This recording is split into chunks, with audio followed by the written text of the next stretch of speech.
Hai sahabat Asyik Film, gimana kabar kalian? Semoga semua kabarnya sehat walafiat dan rezekinya lancar ya. Oke, pada video kali ini Mimin akan menceritakan sebuah film yang tentunya sangat seru sekali.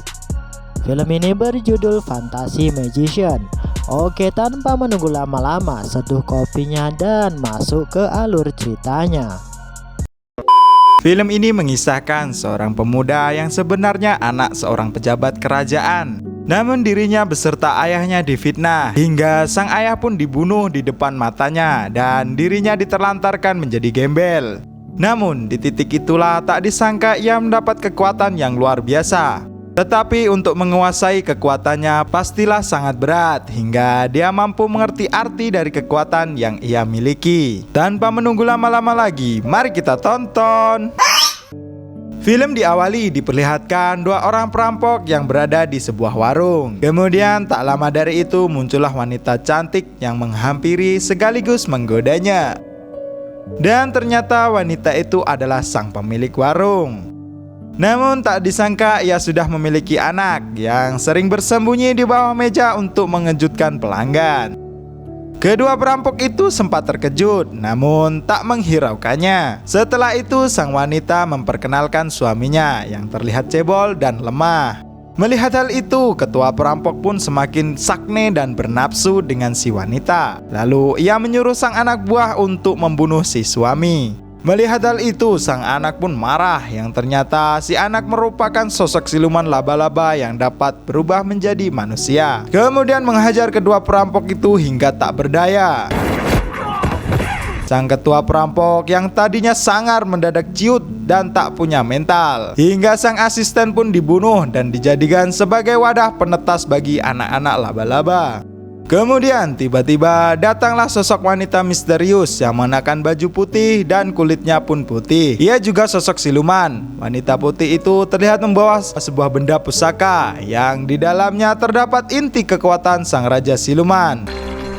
Setelah itu, si wanita melepaskan inti kekuatan Raja Siluman dan langsung merasuki pikiran si ketua perampok. Yang diketahui bahwa ketua perampok itu diam-diam telah bekerja sama dengan salah satu pejabat korup di kerajaan. Kemudian adegan berpindah di mana terlihat seorang pemuda yang bernama Zotong. Ia sedang menyelamatkan seorang wanita bernama Xiaoli dari penindasan yang dilakukan oleh Wuji yang merupakan anak dari pejabat korup. Sedangkan Zotong adalah seorang anak gubernur di kota tersebut. Ia adalah seorang pemuda baik hati dan tak menyukai yang namanya penindasan. Singkatnya, keesokan hari tiba, terlihat Zotong yang baru pulang dari misinya melihat keributan yang terjadi di dalam istana karena sang ayah dituduh telah mencuri kristal berharga milik kaisar. Dan benar saja, setelah istana digeledah, ternyata kristal itu ditemukan di dalam sebuah patung hadiah diberikan Wujing kepada Zotong. Yang sebenarnya Wuji sengaja memfitnah Zotong dan ayahnya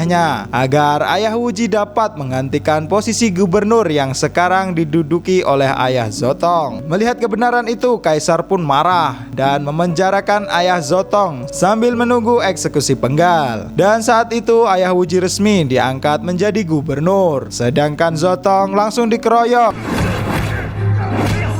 Lalu saat dia akan dibunuh, tiba-tiba Zotong menghilang entah kemana. Dan ternyata itu adalah ulah dari Shaolin. Singkatnya, malam pun tiba. Terlihat Zotong baru bangun dan Shaolin pun sudah pergi karena ia tak mau jati dirinya ketahuan oleh Zotong. Shaolin adalah salah satu anggota perguruan Wuyin, walaupun kemampuannya belum setingkat dengan keempat master. Hingga dengan mudah ia menyelamatkan Zotong dari kematian. Sementara itu, sang gubernur baru yang korup didatangi oleh sang ketua perampok. Tapi sang gubernur tentu belum tahu bahwasanya sang ketua perampok telah dirasuki oleh inti kekuatan sang raja siluman. Sang ketua perampok menemui sesuai perjanjian untuk membagi hasil harta rakyat yang telah dirampasnya. Dan akhirnya hal tak terduga pun terjadi. Raja siluman kemudian merasuki sang gubernur agar ia bisa memiliki kekuasaan lebih untuk mencari benda pusaka Donjia. Karena siapapun yang mendapatkannya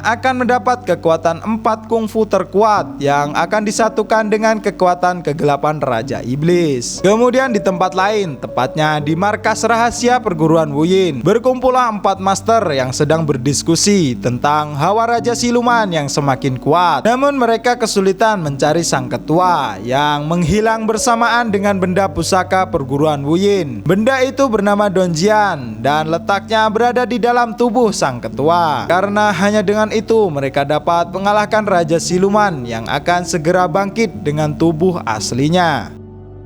Hari-hari pun berlalu, kini Zotong hidup seperti gembel dan terus bersembunyi dari pasukan gubernur jahat. Di sana terlihat seorang gelandangan yang dijauhi oleh yang lainnya. Lalu Zotong yang sejatinya pemuda baik pun memberi minum dan menggotongnya di dekat perapian agar lebih hangat. Dan tiba-tiba si kakek itu berubah menjadi batu dan musnah. Lalu di belakangnya terlihat sosok kakek berjubah putih memberikan sebuah benda kepada Zotong, dan ternyata benda itu adalah Donjia. Berarti kakek itu adalah ketua perguruan Wuyin yang menghilang. Sebelum pergi ke kayangan, si kakek menjelaskan sebuah filosofi kepada Zotong yang intinya Donjian adalah sumber kekuatan kungfu dari perguruan Wuyin. Siapapun yang dapat memanfaatkannya, ia akan menjadi yang terkuat. Kemudian kakek itu menghilang. Zotong pun terbangun dengan keadaan melayang. Di saat akan terjatuh, rupanya ia telah mewarisi kekuatan legendaris hingga semua yang ada di sekitarnya tampak ikut melayang. Keesokan harinya pun tiba, tampak gubernur akan melakukan eksekusi kepada ayah Zotong. Untung saja Zotong datang tepat waktu untuk menyelamatkan ayahnya. Kemudian ia bertarung bermodalkan nekat karena dia belum bisa mengendalikan kekuatan Donjia secara penuh. Hingga ia pun terpojok dan ditusuk-tusuk. Namun tak disangka-sangka, darah yang keluar kembali masuk dan seketika dia kembali segar bugar seperti sedia kala. Melihat hal itu, siluman wanita putih pun turun tangan untuk menyerang Zotong. Untung saja datanglah keempat master Wuyin untuk menolong Zotong. Tempuran pun kembali terjadi.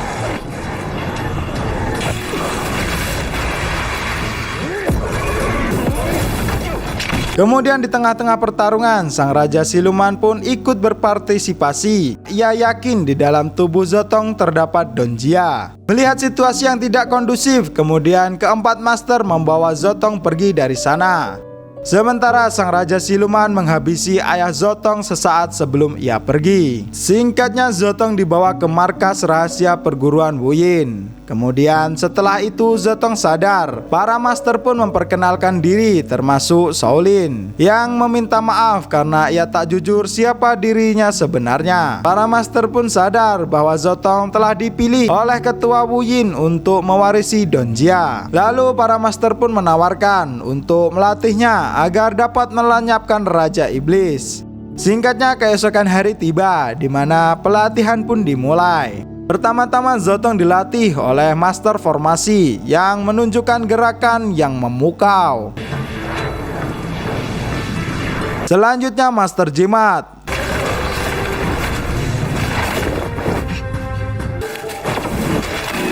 Lalu disusul sang master kekuatan fisik yang tak mau ketinggalan. Dan yang terakhir adalah sang master telekinesis yang mampu mengendalikan sesuatu dari jarak jauh. Setelah melihat hal itu,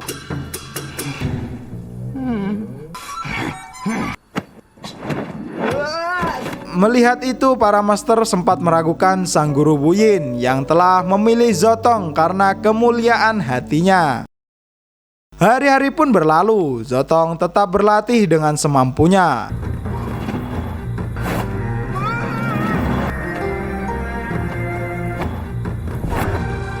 Hingga saat malam itu hujan cukup deras. Zotong pun tanpa sadar telah berhasil melakukan latihannya dengan sempurna. Sampai keesokan harinya tiba, Zotong kemudian memperlihatkan hasil latihannya kepada para master.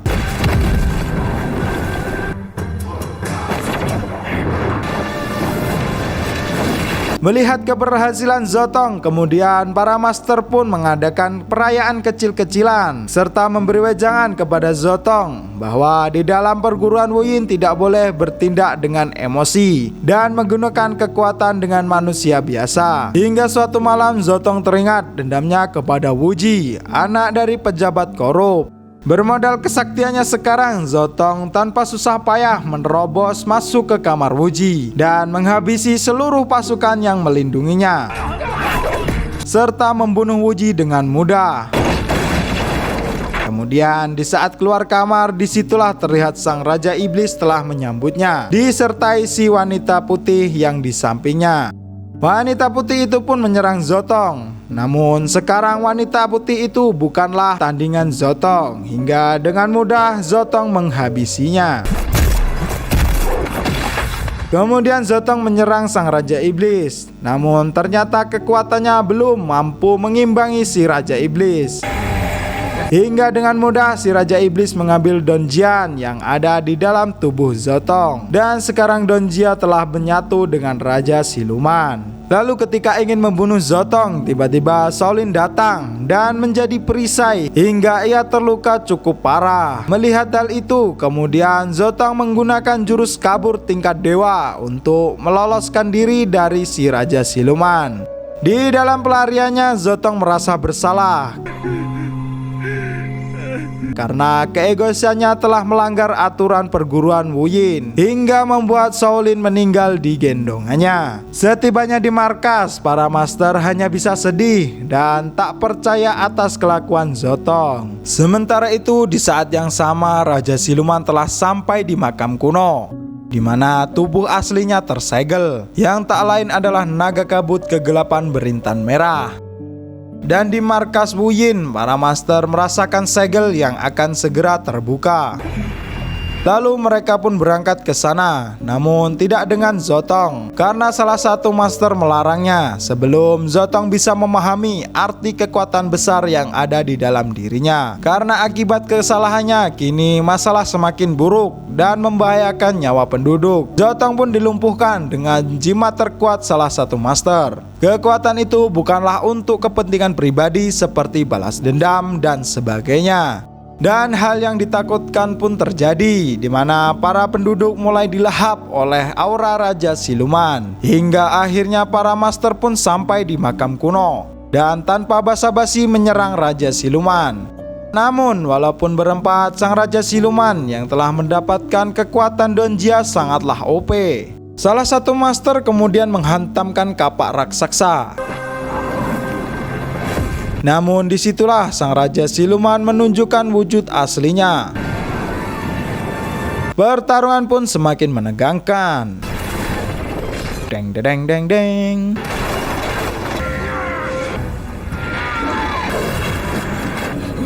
Mereka pun semakin terbojok.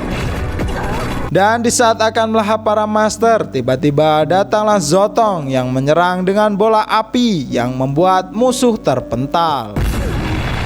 Disitulah ternyata Zotong sudah berdamai dengan keadaan dan ikhlas menerima hingga kekuatan Donjia yang pernah ada di dalam dirinya kini terlahir kembali dengan lebih kuat dari sebelumnya. Akhirnya pertempuran antara Zotong dan Raja Siluman pun dimulai, sampai akhirnya Zotong berpura-pura diam. Lalu di saat itulah ia menyerang di bagian inti kekuatan Raja Siluman hingga membuat Raja Siluman mengecil dan menyegelnya secara sempurna di makam kuno. Kemudian Zotong pun meminta maaf sekaligus berterima kasih kepada para master karena telah menempah dirinya secara jiwa dan raga. Singkatnya, ibu kota pun kembali damai dan Zotong kembali dengan aktivitasnya. Lalu hal tak diduga-duga pun terjadi, yaitu film pun berakhir. Pelajaran yang dapat kita ambil dari film ini adalah jangan pernah dibutakan oleh kekuasaan, karena kekuasaan yang sesungguhnya terlahir dari orang-orang yang berjiwa mulia. Thanks for watching. Salam asik film.